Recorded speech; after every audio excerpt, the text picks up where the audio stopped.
आतकरगावच्या उपसरपंचपदी कविता चोनकर विराजमान.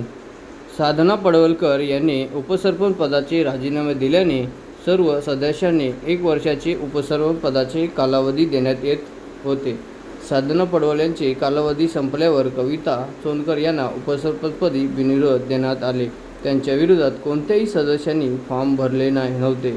कविता चोनकर यांना बिनविरोध घोषित करण्यात आले. दुपारी 2 वाजता निवडणूक अधिकारी हे काम ग्रामविकास अधिकारी गणेश सूर्यवंशी व सरपंच शर्मिला भोईर यांनी पाहिले.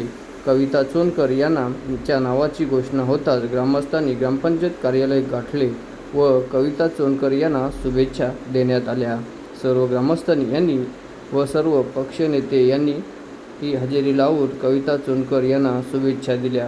आतकरगाव, आडोशी, आतकरगाववाडी ग्रामपंचायतमध्ये येणारे गावातील नागरिकांनी उपस्थित राहून शुभेच्छा देण्यात आल्या. त्याचप्रमाणे पूर्व ग्रामपंचायत आतकरगावच्या सरपंच शर्मिला भोईर व गणेश तातूराव पाटील, रोहिणी देशमुख, गीता देशमुख, साधना पडवळ, मेघना अविनाश देशमुख, विजय वाघमारे, दत्तात्रय गणेश वाघमारे, अविनाश शिंदे, गणेश सदाशिव सूर्यवंशी, ग्रामविकास अधिकारी व कर्मचारी वृंद यांनी ही कविता चोनकर यांना शुभेच्छाचा वर्षाव करण्यात आलं. त्याचप्रमाणे कविता चोनकर यांचे नातेवाईक व सगळे सोयरे यांनीही उपस्थित राहून त्यांना शुभेच्छा देण्यात आल्या. या शुभेच्छा देण्याकरता गावातील प्रतिष्ठित व्यक्ती म्हणून संदीप पाटील तसेच गावातील ज्येष्ठ व महिला व अन्य पदाधिकारी उपस्थित राहून कविता चोनकर यांना शुभेच्छा देत पुढील वाटचालीसाठी शुभेच्छा देण्यात आल्या.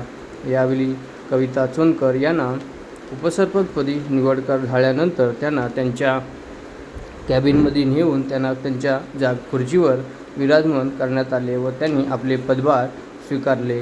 यावेळी सर्व ग्रामस्थ व तसेच नातेवाईक सगळे सोयरे कविता चोनकर यांनी आभार मानत शुभेच्छा देण्यात आल्या. याचा विशेष आढावा घेतला आहे संघर्ष रायगड न्यूजने.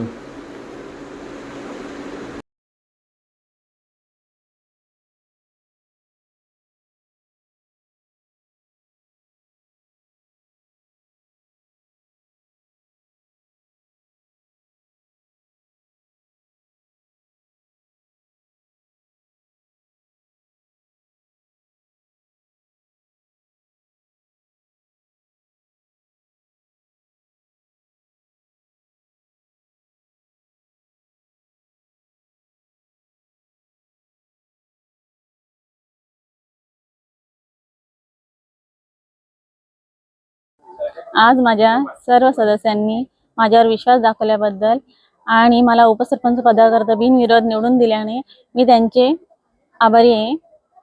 हे पद मिळाल्यानंतर मी माझ्या